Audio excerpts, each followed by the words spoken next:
of our new series, Forecast NL. I'm Rob Greenwood, Director of the Harris Center at Memorial University, and delighted to have you here. Before we begin, I want to acknowledge that the lands on which Memorial University's campuses are situated are in the traditional territories of diverse Indigenous groups, and we acknowledge with respect the histories and cultures of the Beothuk, Mi'kmaq, Innu, and Inuit of this province. We encourage everyone to reflect on these lands from where you are located this morning, and to consider the Indigenous peoples for whom these lands are traditional territory. We have a short presentation to start today, an overview of the project as we see it, and then we'll have the opportunity to speak with the co-chairs of our steering committee, economist Elizabeth Beale and oceanographer Dr. Brad DeYoung. And we want to make sure you can ask any questions and share your ideas. So we'll leave plenty of time at the end for that. But first, it is my great pleasure to welcome Memorial University's president, Dr. Vianne Timmons. We are so pleased you could be here with us today, Dr. Timmons. Thank you, Rob. I am so pleased to be here myself. Good morning, everyone. I'm thrilled to be able to participate in the first public session of Forecast Newfoundland. I'm really excited about this project, and I don't think it could come at a better time. The whole world is in flux right now with the global pandemic. You know, everywhere we go, climate conversation is a key part of planning for how we recover and how we build. And Newfoundland, we are facing some challenging financial situations. You all know that. You've seen it over and over again discussed. And it would be easy for climate change to take a back seat to that. But I think that would be a mistake and a missed opportunity. Climate change is having broad impacts on our economy and our way of life, and it is essential that we apply a climate lens to all that we do as we go forward. For our part, Memorial is committed to action on climate change. We are working to find innovative solutions within our own operations, and we are also working to help to define the post-carbon economy of Newfoundland and Labrador through research, through our teaching and learning, and through public engagement, such as this session.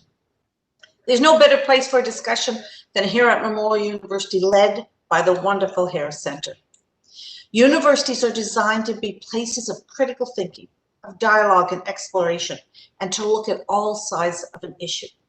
The Harris Center is uniquely positioned as a bridge between the university and the community. The Harris Center can bring that conversation to the broader public sphere.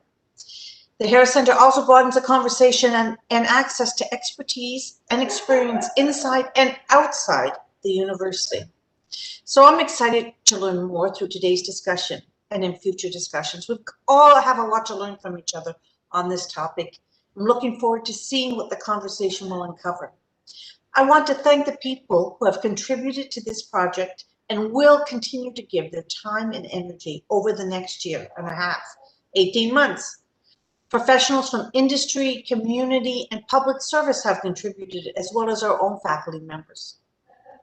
Thank you to the members of the Citizen Forum, people from places all over this province who have volunteered your time to share your insights and concerns with us. You know, your commitment to this project is critical, and we are grateful. And of course, thank you to everyone who's tuned in today. I know you share that commitment to these important issues. Now, I know you want to get back to the discussion as much as I do. I'm going to stay with you for a little while. So Rob, I'm going to pass it back to you. Thanks so much, Dr. Timmons. And I share with you, I can tell the passion and excitement in your voice. The Harris Center is really pleased to be part of the fantastic work that is happening at Memorial University related to climate change and its impacts on the economy and society of this province. We are particularly excited to bring this research to you, the citizens of Newfoundland and Labrador. As you may know, the Harris Center has two main goals. One, to assist in the responsible development of the economy and society of Newfoundland and Labrador. And two, to stimulate informed discussion of important provincial issues. That's what we hope to do with Forecast NL. We want to make sure that Newfoundland and Labrador is a vibrant democracy, one full of informed citizens who are actively engaged in a prosperous society. Our staff met last December in 2019 to talk about what really matters to the people of Newfoundland and Labrador and how we could best provide the programming and materials that the people want. We at the Harris Centre have an annual strategic plan consultation in St. John's region and in our Grenfell campus and province-wide, often through the Labrador Institute. Of course, this year, a lot of that was put on hold in terms of travel, but we agreed based on the feedback we got in that process that one of the most pressing issues facing Newfoundland and Labrador right now is climate change and how it impacts economy and society. There is an overwhelming agreement among climate and natural scientists that if not addressed, current projections for our warming climate will likely have devastating impacts on our natural, social, and economic systems. The urgency for Newfoundland and Labrador becomes especially apparent as we consider how closely linked our culture and economy. Our slides are not keeping up with me, so I'm going to slow down a bit while I'm okay? Oh, bear with us here. The team will... Okay. Back in the old days, I would be reaching for my binder with an acetate and putting it on the overhead projector. And now I'm totally at the whim of the technology.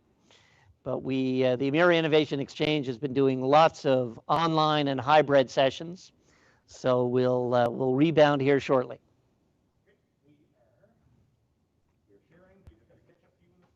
So slide 2, I think. All righty. So bear with me. And as mentioned, the overwhelming agreement amongst climate and natural scientists is that if not addressed, current projections for our warming climate will likely have devastating impacts on our natural, social, and economic systems. The urgency for Newfoundland and Labrador becomes especially apparent as we consider how closely linked our culture and economy are with natural environment. Aside from the health and well-being of citizens and communities, the strength and survival of the fishing, farming, forestry, and tourism industries are all reliant on the health of our natural environment.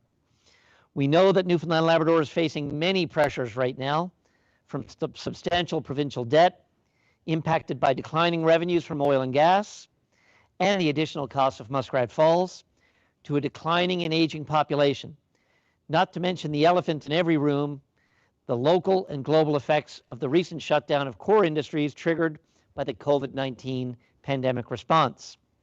These social and economic threats will only be worsened by the deepening climate emergency. So where do we go from here? There's a clear environmental and social obligation to reduce our own provincial carbon footprint as we witness the global push toward renewable energy and lowering carbon emissions. This means there are economic incentives as well to look to innovative solutions. We need to be thoughtful, collaborative, and innovative in our development of these solutions and look at the whole picture, climate, economy, and society. I'm a big fan of this Gantt chart showing the overlapping circles because each of these, depending on your field, your discipline, your activity, you can focus on one or the other. What this project is all about is how the three connect. And in reality, they do every day in every way. But it's not easy. Talking about the impacts of climate change can be really challenging. It's politically charged, it's complicated, and it's something that many of us would rather ignore. We have to consider competing interests, confusing jargon, politics, and fear. Change is hard, and the uncertainty that accompanies climate change in our future can be overwhelming. It can feel easier to avoid thinking about it at all. But if everyone does that, nothing will change. Next slide. And so we're diving in. We're carving out the next year and a half to ask the question, how can Newfoundland and Labrador manage climate change, mitigation, and adaptation while addressing the fiscal crisis and sustain a prosperous future for the people of the province? Over the next 18 months, We'll be leaning into the difficult conversations, bringing people together, virtually for the most part, to discuss and learn what are the key challenges and opportunities when it comes to how climate, economy, and society intersect in this province. And we're going to brainstorm. What can we do? What should we? Who should do what and how? This is meant to tap the best knowledge and expertise in the university, in community, in government, but talk about what are the solutions. That's Forecast NL. Our project features a steering committee of thoughtful experts from academia, industry, and the community. Some of them have had significant experience in government, but aren't in government now. You will meet our co-chairs in just a minute. These folks have helped us figure out what we're doing, and ensuring the most important topics are being addressed. We also have a knowledge mobilization committee made up of even more fantastic people from industry, government, NGOs, and so on. These individuals are with organizations that help ensure that the information covered in these sessions isn't missing anything, and that it reaches the people that it needs to reach. So we don't want to reinvent the wheel. We want to leverage our partners, work with our partners inside and outside the university, nationally, internationally, and across Newfoundland and Labrador. Finally, we have a citizen forum, which, as Dr. Timmins mentioned, we're really excited about, made up of 45 individuals from every region of the province. These citizens range from ages 15 to well over 65 and are demographically representative, with folks from various occupational and cultural backgrounds. Thank you so much for stepping up, putting your names in for the Citizens Forum, and working with our steering committee. We've come up with the group that will go with us throughout the process, but also we want everybody, whether you are in the Citizens Forum or not, to be part of this process. The general public, the media, will all get to take part in all the programming, the content, and we'll be pulling together with the help of our steering committee and the Knowledge Mobilization Committee. We will have public discussion forums, presentations, panels, all presented online, although maybe we'll get together in person down the road. Maybe I'll get to fill in some flip charts. We were having a chat before the session. And we also hope to set up, or we will be setting up, have set up, an online engagement website where we can rewatch sessions you missed, also continue the discussion with the experts, presenters, and participants online. At the end of all that, we'll be pulling together summary reports of what we heard, what was discussed, and what are the key takeaways. So there'll be learning and sharing throughout the process, but also synthesis and analysis at the end. And if COVID and funding allow, we hope to bring everyone together in person for a final convention, a face-to-face roundtable discussion of the ideas after the 18 months of information and deliberation. And we picked the 45 as the number for the Citizen Forum because next year is the 75th anniversary of the National Convention, when the future of Newfoundland and Labrador, leading to the vote to join Canada, and that had 45 members. And we think our final convention, like the National Convention, will be dealing with the watershed issue of our time. But for now, we want to make sure everyone knows how to get and stay engaged before we were able to come together and meet in the same room. And tell us more about how to participate, I'd like to introduce Forecast NL's lead, who has really led the charge for the Harris Centre and working with all our partners, the Harris Centre's Manager of Communications and Engagement, Kathy Newhook. Over to you, Kathy. Thanks, Rob, and thank you all for joining in today. I'm really excited about this first session. It's been a long time in the making, and really glad we get the ball rolling today. I want to take a couple of minutes to introduce you to the new interactive website for the Harris Center.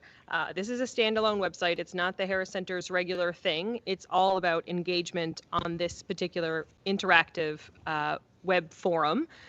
You can get there. It's www.harriscenterforum.ca. And this is the home of the Forecast NL project. So this will actually have our discussion forums. You'll be able to suggest topics. You can ask us questions. You can ask the presenters questions, and you'll have access to all kinds of excellent content. The comments and discussions here will be key to shaping the project as we go. We have a few ideas for the next few sessions, but as we roll out, we want to be able to kind of move and shift and base how we drill down into each of the topics by what the interest is and what the comments are coming in through that forum. So it's really important that we're all engaged there. Of course, you need to register before you can actually do any commenting in the website. You can go in and poke around without registering, but in order to actually interact, you do need to register. So it's really easy to do that. You just click the Register Now button. It's right there on the main banner page. And then it's going to take you to a register. Is the next slide up there? Yeah. Okay, perfect. It's going to take you to a registration link. So you just enter your name, your username, all that sort of basic information.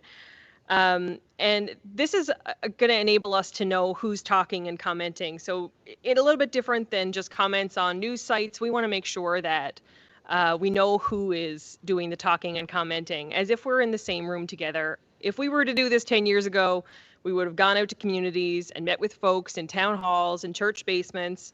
And as much as possible, we want to replicate the same kind of environment. So it's really important to register.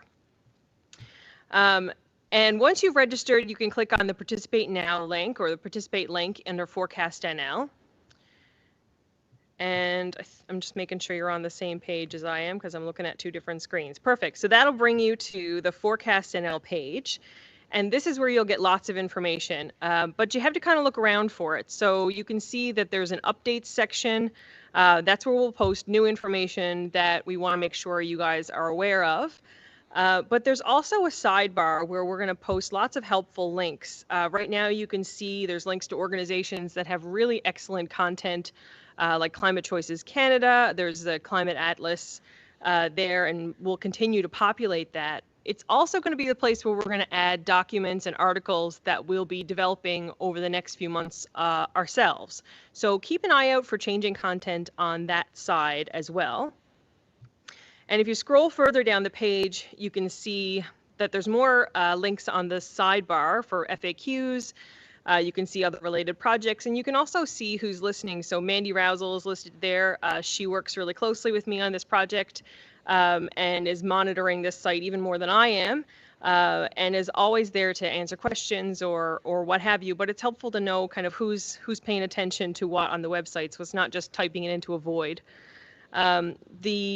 You can see then at the next to updates, there's a toolbar to suggest a topic. There's a discussion section there. You can ask a question, and that's where we're hoping to generate lots of discussion and interesting conversation. Under the discussion, for example, we've been asking folks to just introduce themselves.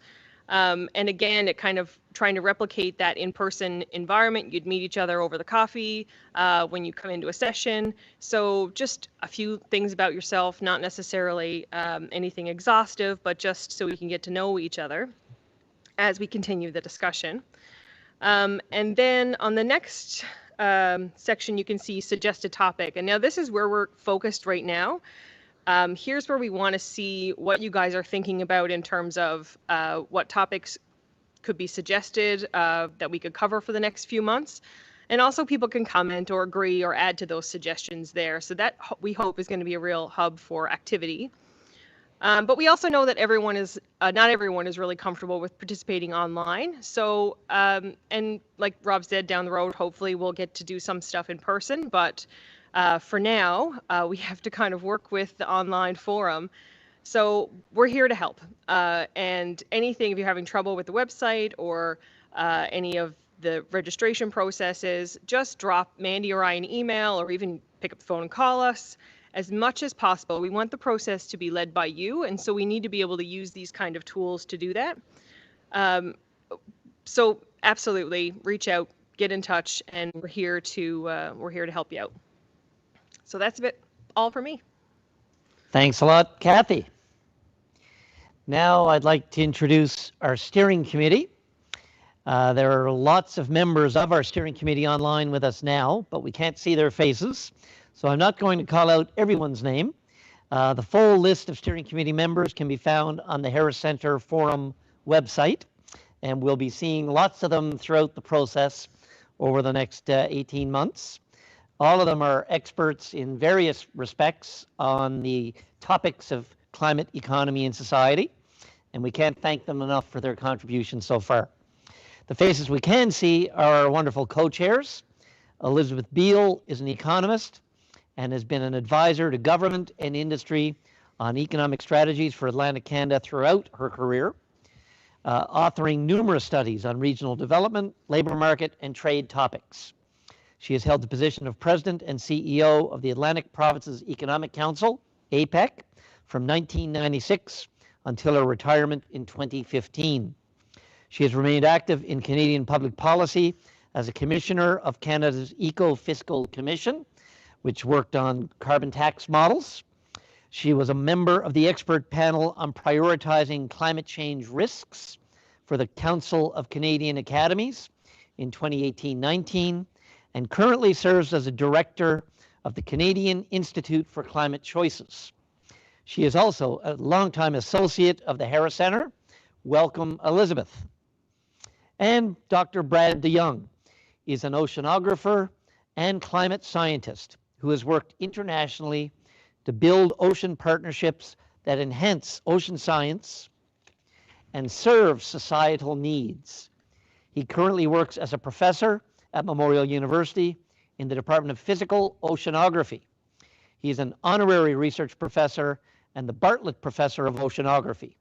He has explored the Northwest Atlantic for many years, collaborating with researchers worldwide. Welcome, Brad. And I see you're both there on the screen with me, and I think all systems are go. Yep. So I'm going to start with Elizabeth, and I'd like to ask, when we started the planning for this project and reached out to you on this, and steering committee has had lots of discussions getting us to this point, we talked a lot about why it's important to look at the whole picture, climate, economy, and society.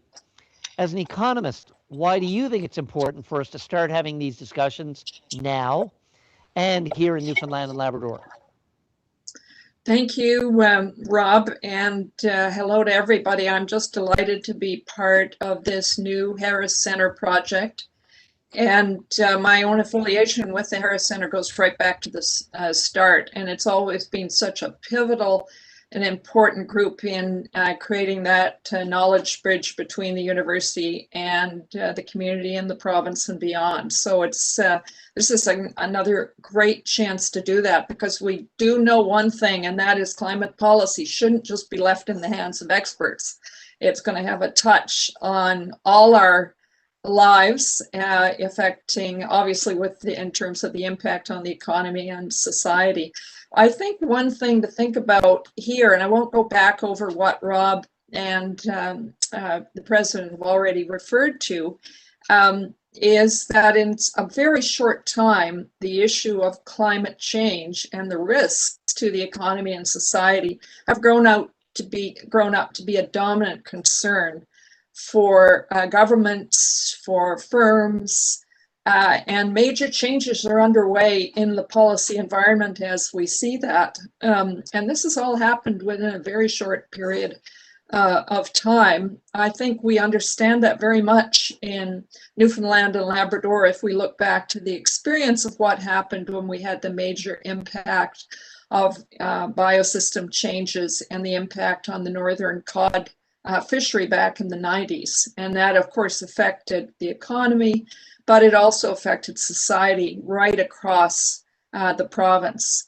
And we can anticipate and see similar changes now underway in terms of the enormous impact of climate change more broadly across the economy. It's not just a matter of thinking about climate risks and how we mitigate these and adapt to the changes in climate. It's also about where the opportunities come from on the climate change side. So I'd like everybody to get their thinking around the fact that we can make choices here and we can make good choices in policy, but they need to be informed by what's happening at the ground level. And this is a chance for everyone to get in there and think about what's happening in their own communities, in their own areas of engagement, and how they can inform the choices that government, that firms have to make in terms of the direction as we move ahead. Thanks, Elizabeth. Going to turn to Brad next. And Brad, of course, you've been studying the oceans for decades. We've worked together a couple of decades ourselves. And clearly climate change has been something that's been on your radar. However, it really hasn't been the top concern for the general public over that time. Given all the financial issues the province is facing right now, why do you think climate change is a lens that we need to apply to a broader discussion? Thank you, Rob, and hello to everyone. And I too look forward to the time when we can actually be physically together, so that we can, see each other and share a real coffee rather than some virtual coffee. But to get to your question, Rob, in essence, it's asking the question of what is the urgency around the situation we presently face?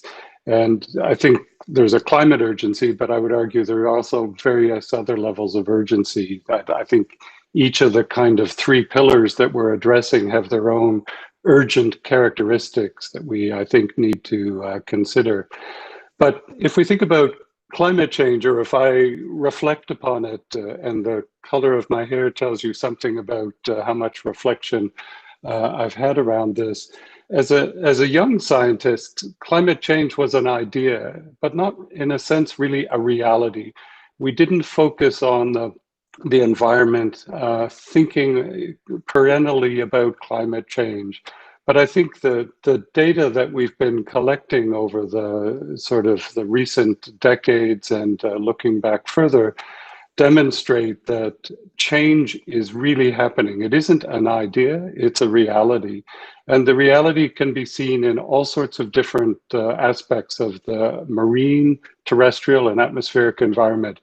So in the ocean, we actually can see fish moving poleward as a result of changing oceanographic conditions. They're actually gradually moving along.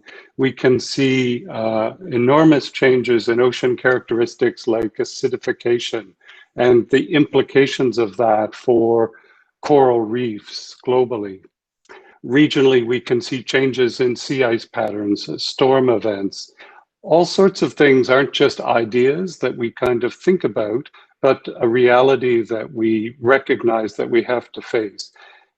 As well as we've gathered that data, we've increasingly begun to understand how deeply interconnected the environment we live in really is, that the ocean, atmosphere, and land systems are all linked together, and that if you push in one area, the effect of that propagates through the system.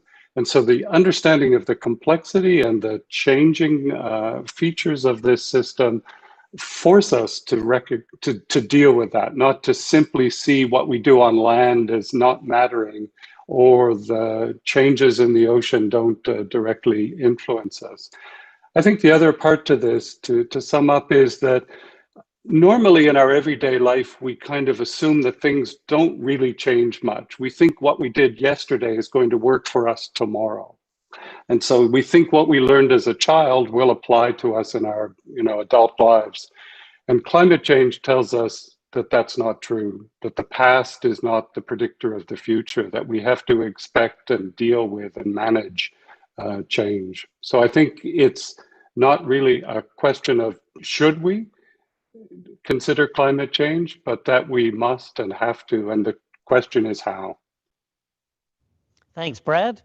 So one last question for both of you before we open it up to all the people involved in the process and viewing online, becoming part of the process.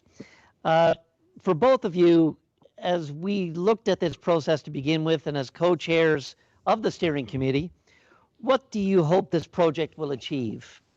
And what do you think we need to do in order to get there? Maybe Elizabeth first. Thanks, Rob. Well, I guess what I'm looking at the list of attendees who are participating at the moment, and that's wonderful. I hope you will all give feedback on the session and how we're setting it out in this first session, because we really need your input very much. But what I think the strength of this initiative is that process of engagement.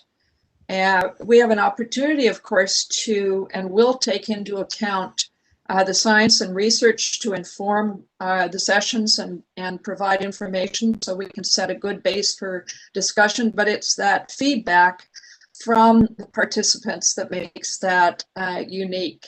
And of course, we all hope that we'll be able to have a chance to meet together and discuss that and debate the options at the end. But I think this is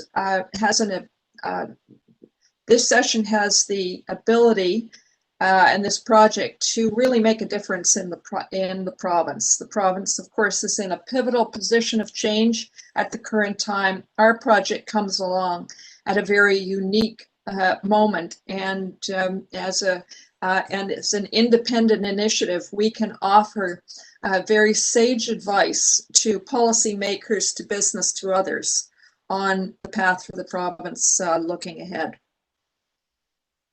Thanks, Elizabeth. Brad, your thoughts? Yeah, I think this is this problem or situation that we're trying to explore raises a number of the general challenges we have as a society in dealing with really complicated things, and that is we don't have a good forum, a good place to discuss and consider them.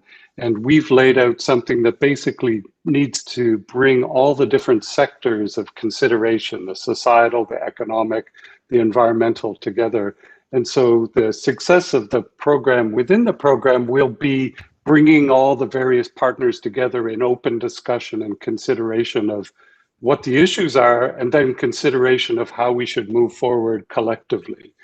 I think within the program, that's the success. And what I really would look forward to over the horizon of what we do is to have stimulated such interaction, such discussion, that initiatives are created and engagement is created and activities and organizations persist beyond the life of Forecast NL. Thanks, Brad. And now we're going to shift gears to really the essence of this project. And it really does exemplify what public engagement is all about, because Memorial University, like every university, has tons of expertise, and we want to tap that, mobilize it. But we also know there's loads of expertise in the community, in industry, in government, in NGOs. And so this is about bringing all that together and having the dialogue, debating the alternatives, brainstorming the solutions. So we want you now, we got lots of time, we're ahead of schedule. If you are a Citizens Forum member, or a member of the steering committee, or a member of the Knowledge Mobilization Committee, or you've just found out about this project and you've joined online, we want you to take part as a community member now and throughout the project. Please feel free to virtually raise your hand, and we'll get John to enable your microphone, and you can ask your question yourself. Or if you prefer, you can type your question in the Q&A section, and we're monitoring that, and Kathy will read them to us. And I will pause every now and again and see if John or Kathy have any questions in already. And they don't have to be questions, they can be comments, suggestions for the project going forward. And as always, we want you to introduce yourself, be succinct, be respectful. but it really is in the dialogue where the real learning is. John or Kathy, any questions in already? I do have some prompts here. What do you think about the process we've laid out? Because we are put a lot of time in so far with the steering committee to shape the direction, but it's still very much a work in progress. The Citizen Forum approach is a new approach for us. We've done versions of it. So is this what you expected? What do you think the value of this process will be? As Kathy mentioned, it's early days. We have a few of the building block sessions designed in the short term, but they're still being shaped. So what topics do you think we need to make sure we cover in the next 18 months? And what are your hopes for the process? So I don't know if there is any comments or questions there, Kathy or John? I don't see any coming in just yet, but I have one myself. Okay, fire away. So Brad, you mentioned in your comments about how you've been kind of learning over the past decades about the interconnectedness of natural systems and the push and pull in one place and the pull in another. That really resonated with me in that it's kind of what we've been talking about a lot over the past several months amongst the steering committee, but we've been saying it's the same in the economic and societal systems when it comes to that push and pull. And you see that in economics for sure, and definitely in society. And I think the essence of the conversation we want to get at with this particular project is that natural systems also needs to be threaded into those conversations about the push and pull within the economic system and within the societal system. So I just want to put it to Elizabeth as an economist to kind of, I'm wondering how you see those shifts happening right now, and how you see those shifts happening in the future, just in terms of your space, and then maybe Brad can talk a little bit about his as well. So Kathy, just to confirm, are you talking about the big economic shifts and then the impact of that on society more broadly? More like how the natural shifts that we're seeing in terms of climate change are impacting the economic right. systems. Yeah. Okay. Well, I think the most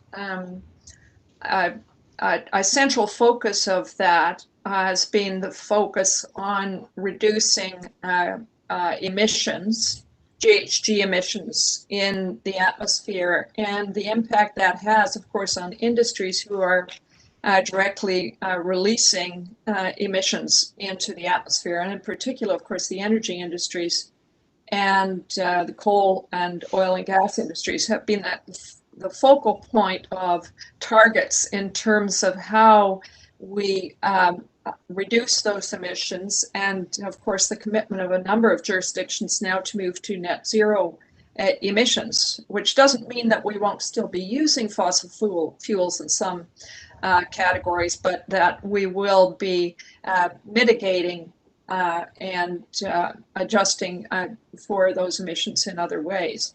So that's an enormous challenge, not only for Newfoundland and Labrador, of course, that had built up significant not only wealth within the province in terms of revenues back to government, but also for business opportunities and for employment opportunities over a number of years, although very much so now on the wane because of the drop in the price of oil. And of course, that price drop in the price of oil is also reflecting what, in the view of many, is a gradual reduction in the importance of the industry on a global basis as we seek to deal with the impact of emissions on climate change and the economy, and the need to build energy up from different sources.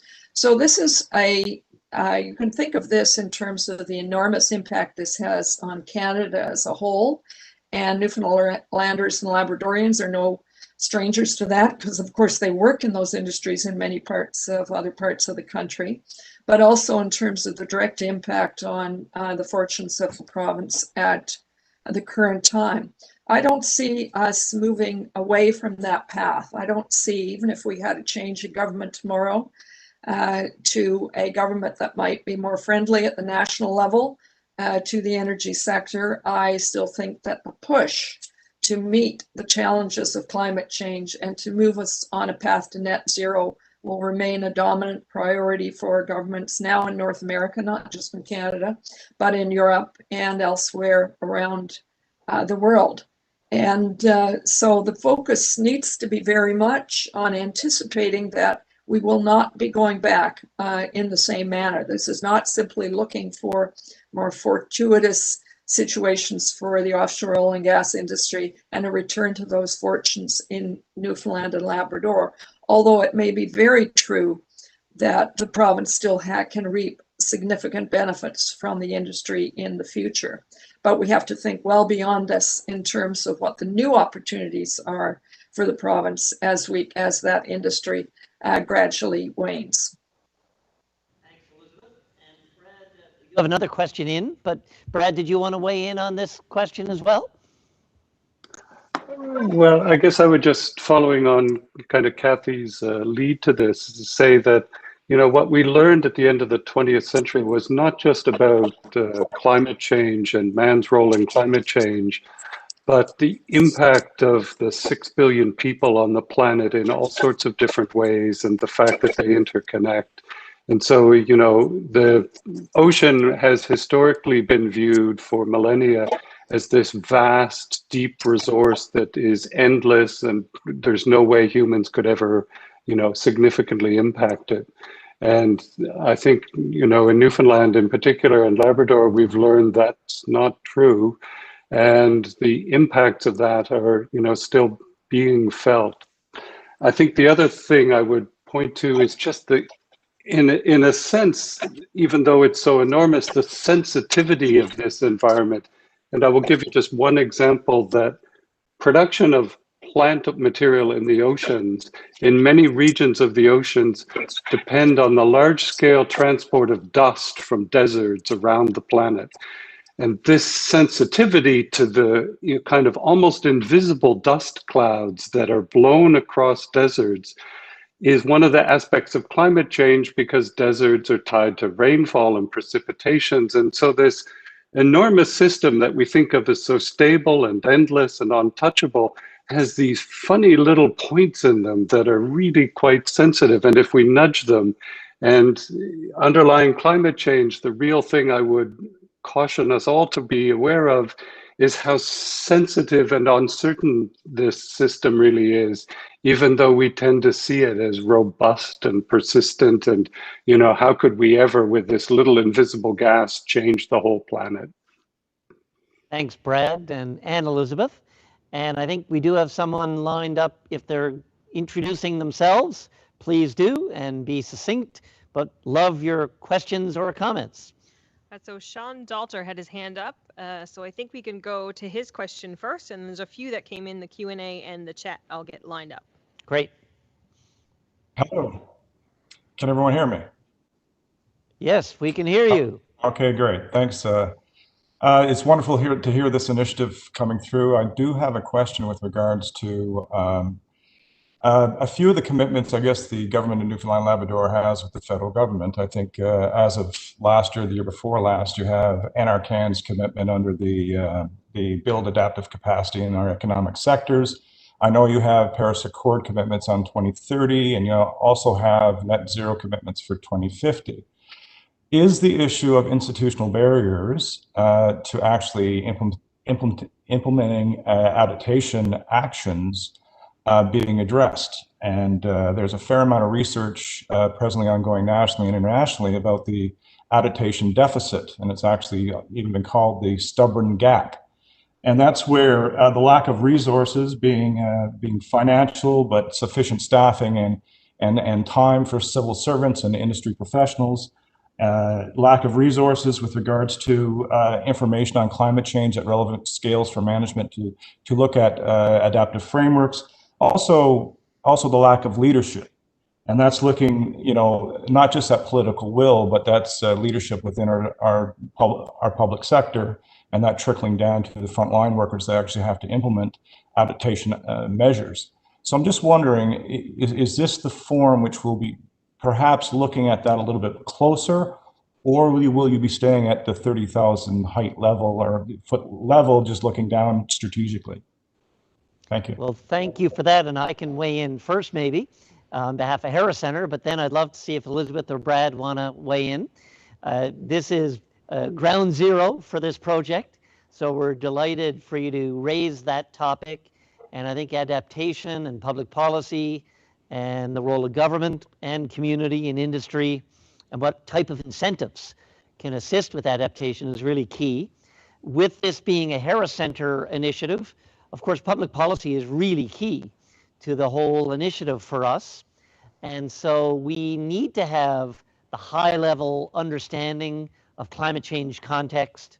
And we're going to be having a few introductory sessions on climate change, economy, and society. But the full suite of Harris Center programming, from our Synergy sessions, our Memorial Presents, the Galbraith, YAFL Connects, all at different levels of specificity. So over the next year and a half, there's going to be a whole bunch of opportunities to weigh in on very specific topics like this, as well as use the on-site forum for resources and dialogue. So I think getting that on the table now is great. I don't know, Elizabeth, did you want to comment on that particular suggestion? Yeah, thanks so much. That's a great question, just to help us frame out what we can look at in this project, because you're raising the issue of the adaptation deficit. Who has the knowledge? How is it measured? Who has the capacity for action is absolutely pivotal when you think about various roles of government, for example.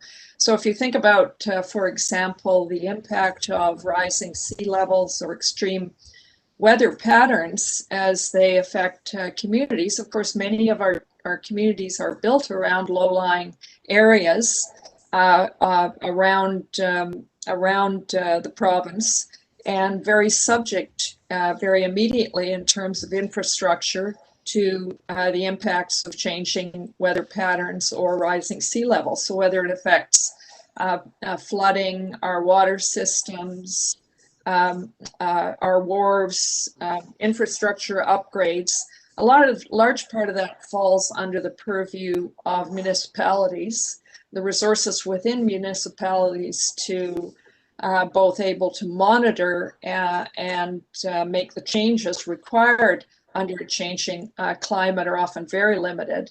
And governments still do not have that path of responsibility from the federal government through to the provinces down to the municipalities well defined or understood.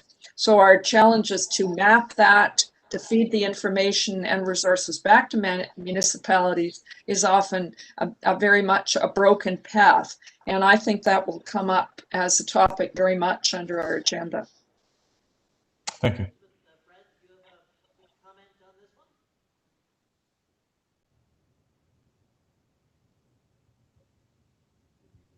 Oh, Brad, are you muted maybe? Or I'm muted? Oh, Brad, did you have I had been muted, I wasn't.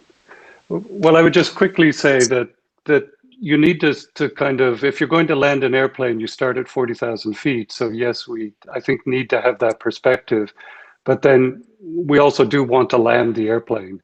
So I think that requires us at some point in this discussion to kind of identify some maybe key challenges and to think through, as Elizabeth began to for sea level rise, what are they really, and what are the responses that are appropriate? Looking forward into the fishery of the future. If species change and as distributions change, how are we going to manage it? What are we going to be fishing for? I think some of those things would be, drilling down into the details, because ultimately the details matter. Thanks, Brad. I will be using that airplane analogy. I'll drive everybody crazy now using that one. We do have, I think, a few questions lined up. So what I think we'll do is have people ask their question or make their comment, and I'll come to Brad and Elizabeth at the end if there are questions to address quite succinctly. So you need to pay attention. Who's up next? We can go over to we don't have anyone giving us the hook at the end, so Okay. we'll go 5 minutes over it. I think that's fine. Great. So we have a question from Stanley Oliver from Labrador. He says, "Hi from Labrador. From an Indigenous perspective, how will the steering committee and drafters of the final report engage and incorporate Indigenous knowledge systems? As Indigenous people, we see firsthand every day how climate change is affecting our day-to-day lives." I just want to say I love this question because I've been thinking a lot about that. So I'm excited for the answer. Great. And Kathy's given me a little leeway on time.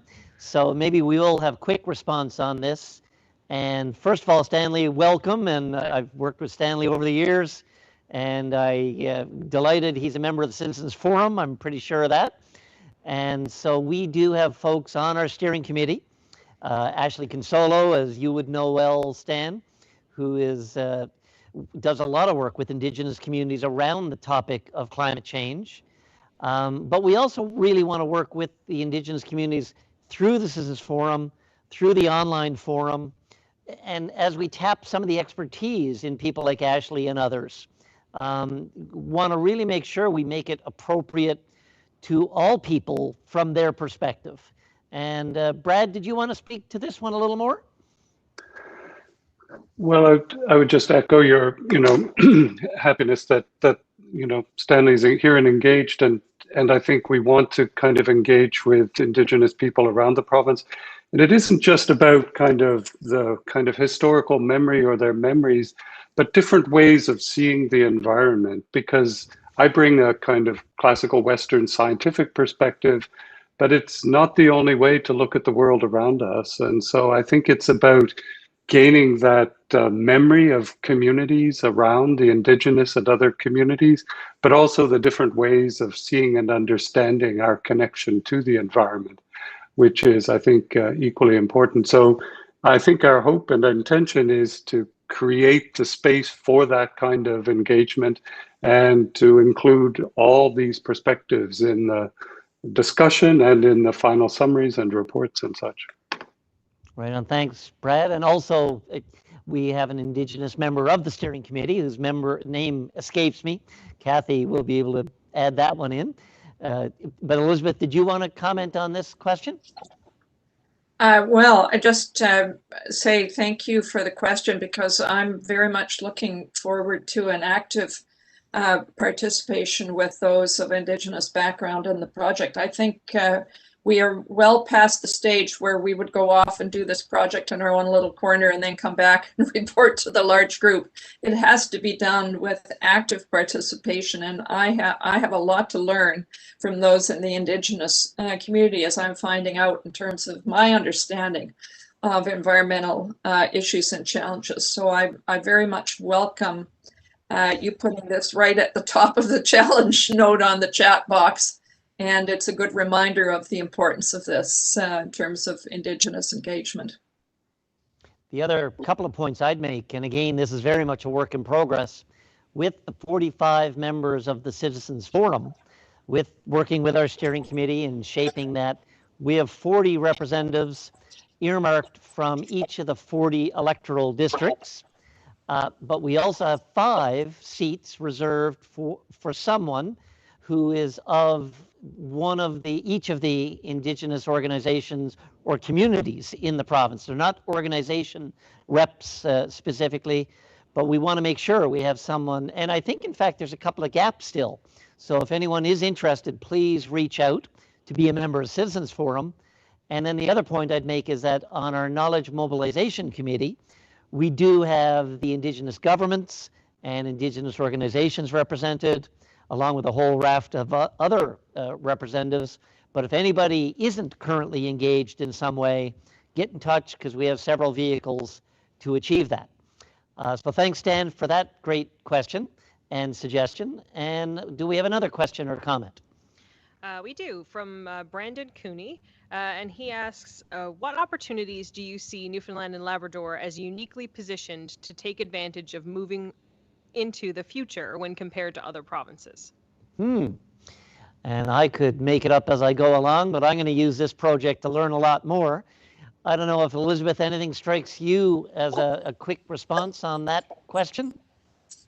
Well, I don't know that I could put my finger on the questioner may be thinking about specific jobs or specific industries that may be attractive, but clearly there's lots of opportunities under the green economy to look at new areas of technology. A number of firms have already come out of the province on this. And of course, the role of the university is absolutely pivotal in terms of the technology side of this. So I see lots of opportunity on that front, but I also think that the province's structure in terms of participation from smaller communities, learning how to run projects, adopt technologies that have a lower environmental footprint, just our connection to the land around the province means that we're a great sensitivity to environmental issues. And I think that also sets us up for kind of a model of how we can do this at a community level. So it's, to me, it's very much a mix of what's going to come along in terms of the big areas of new technology that will help to really foment the green revolution, but also what we can do at the community level to adopt a lower carbon footprint and a lower environmental impact in our every aspect of our day-to-day lives. Yeah, Rob, I would just kind of echo that last point of Elizabeth a little bit, because I've worked on ships around the world, and when I work on ships in Newfoundland and Labrador, there's an experience and depth of knowledge that I don't see elsewhere. And the connection that people have to the environment they live around, the ocean in particular, but the rest of the landscape is so real and deep that I think it is a strength and both an opportunity given the challenges around the kind of changing climate we face. And so I think it's something we should kind of keep in mind as a, if you like, skill set that Newfoundland and Labradorians bring to this kind of challenge that we're collectively facing. Right on. I'm putting my public engagement hat on at Memorial. We have our Coasts Initiative, Cold Oceans and Arctic, Science, Technology, and Society.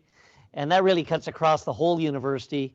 And, you know, through people like Brad and his work, Marine Institute, Sea Corps, but every faculty across Memorial. I think 40% of our research relates to oceans.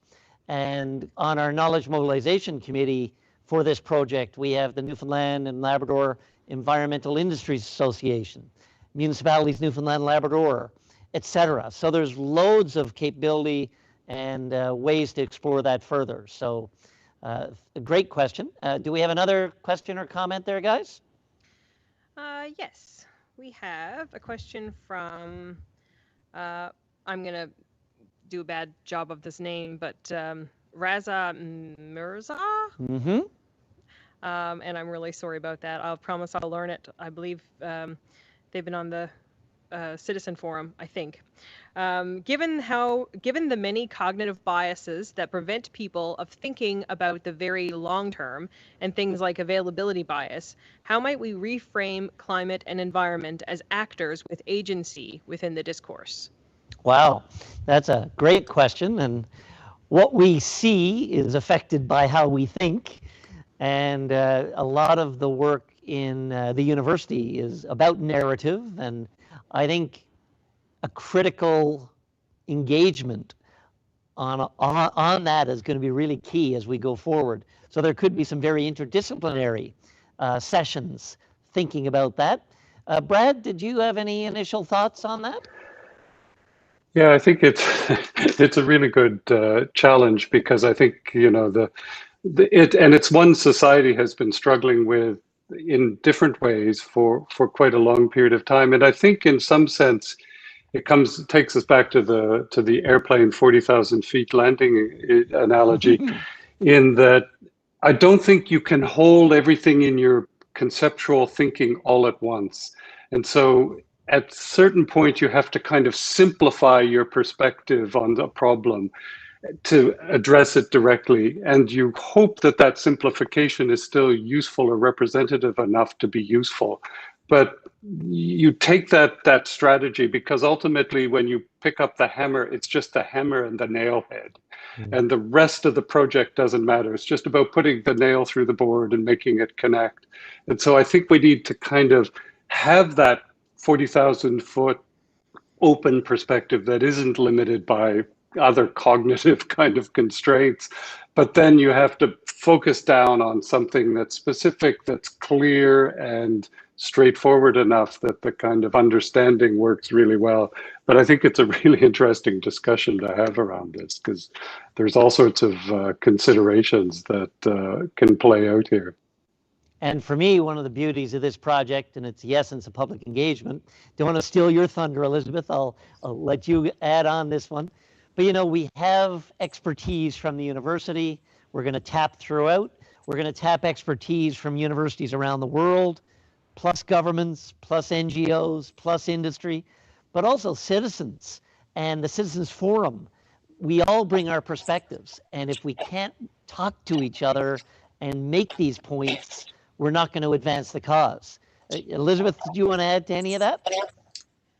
Well, I'm not sure this is a very substantive comment, but I do think that we're looking kind of for that mid height. If we're still using the airplane analogy, I don't think we want to end up absolutely down in the weeds on all the topics. I think one of the things that I really want to emphasize is that this is a very tough environment. We're dealing with enormous challenge that, you know, we can make all sorts of extreme comments about how difficult this challenge is, but we all, I think, have a sense of it in our own lives, what this means looking forward for our children and grandchildren. So, and we're going to have to make some tough choices. And so that means that we've got to be able to draw ourselves back up to that mid-level and say, okay, you know, what's the best choice here? And we might not like what we have to discard, and we might not always like. This is not a matter of everything goes. Governments do not have unlimited money. Companies have to make tough choices about what they're going to invest in. So I just think we should, I'm all in favor of having detailed perspectives and keeping things at the 40,000 foot level. But I think I'll come down and say, okay, at the end, we've got to, you know, bring this to a point where we can make some good choices on how we move ahead. I know that's the intent of the project.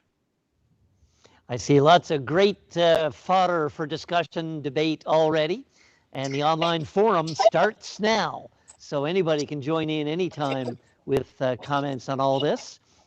Do we have many? I know we're getting short on time. We're a little over. Any last comments, questions from our audience? We have one question left. Ray Cousin is online and has a question for us, and I hope we can have 2 minutes to get to his question, because we do want to wrap it up really quickly. Okay, Ray, so you be succinct, and then we'll have quick response, and then we'll wrap her up.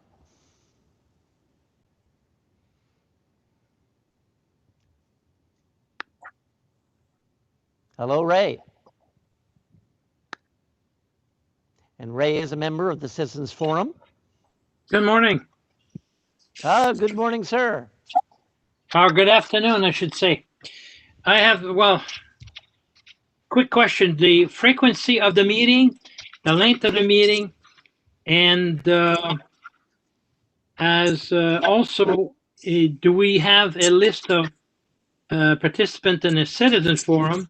And third quick question, if we have to suggest a topic or a speakers to the participant, where do we put that?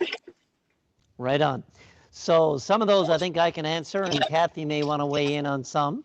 The frequency of meetings will be about one a month.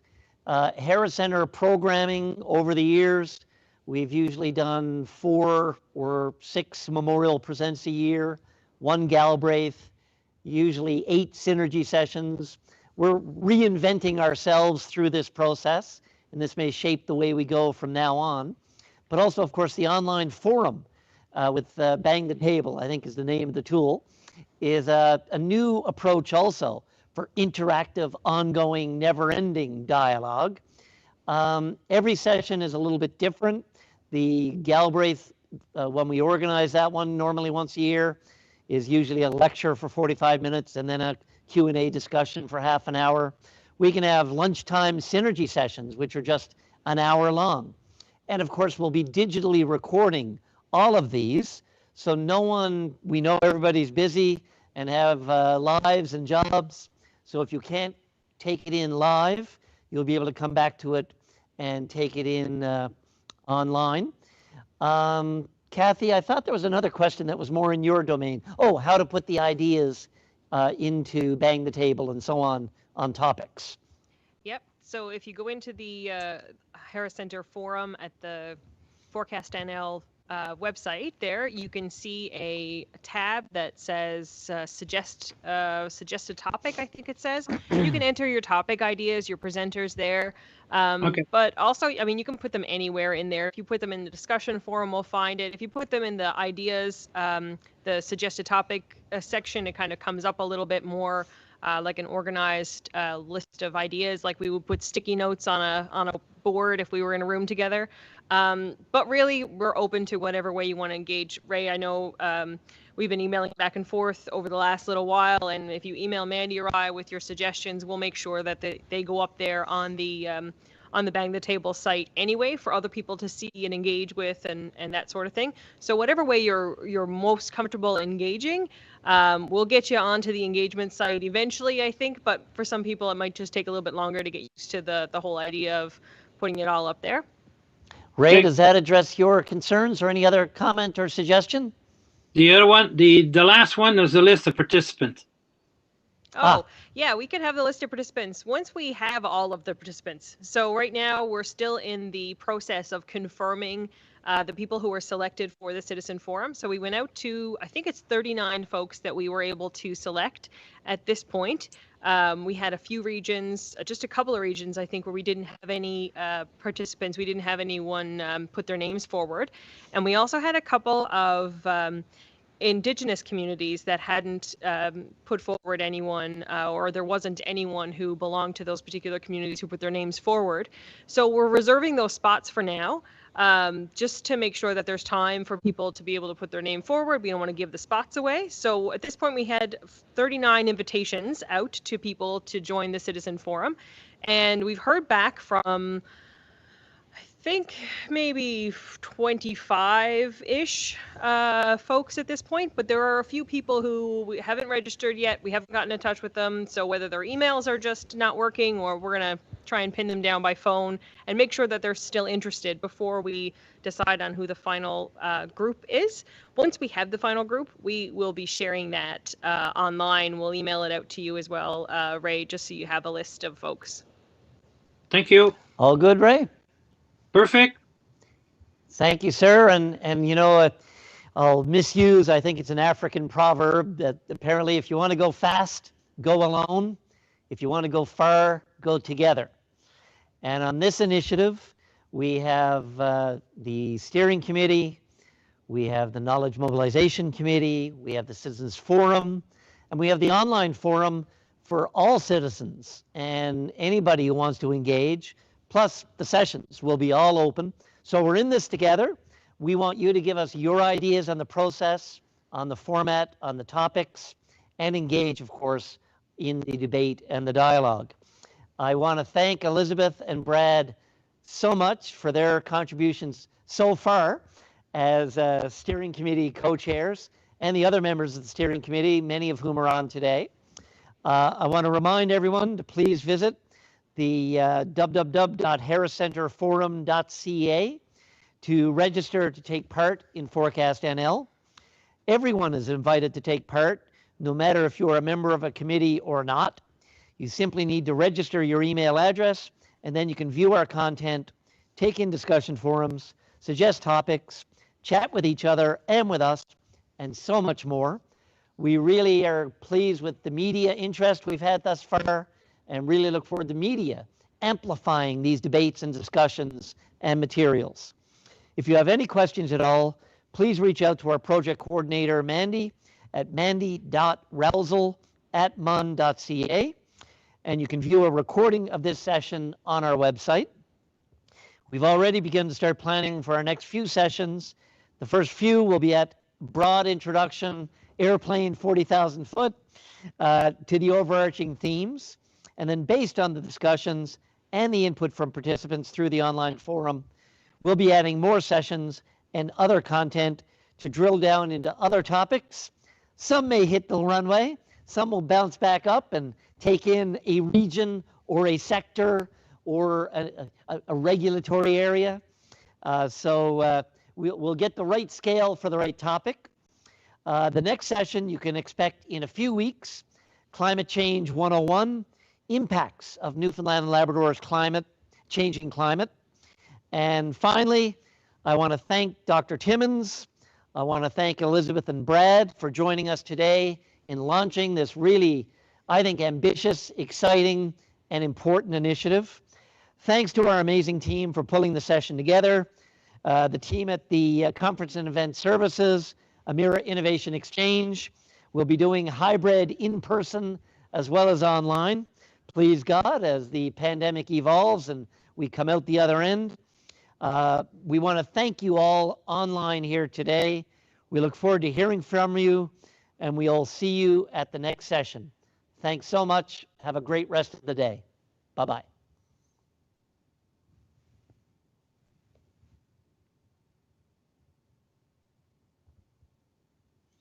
Thanks, Brad and Elizabeth, if you can still hear me. Great job. That was good. Thank you. Yeah. That was good. That was fun. Good. Yeah. Good job.